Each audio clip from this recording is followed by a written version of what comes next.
кәдімгідей кең тыныстап, мына көрініске көзім тоймай тұр. Сіздерге де көрсетейін ба?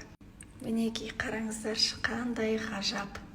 Негізі кез келген қуанышта осылай жауын-шашын жауса, ол Алланың өзі разылығын білдіріп, шашуын шашып жатыр деген сөз.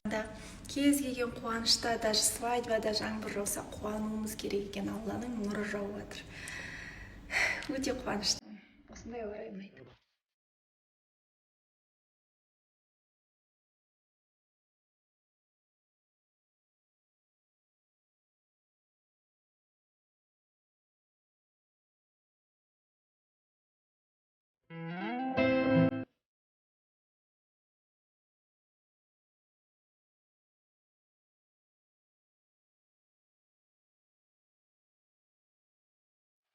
Таста бер сүйуді ертегі махаббат.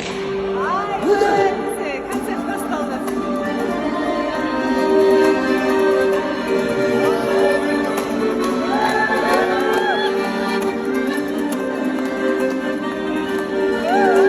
Енді бүгін немерелі болып жатыр екенсіздер, құтты болсын. Бауы берік болсын. Енді ата тілегі деген бір немерем деген бір керемет әсем ән бар еді, соны сіздердің құрметтеріңізге тартып өтейік. Шың қаласа сыйлар едім күн айды, күлкілері күн нұрында.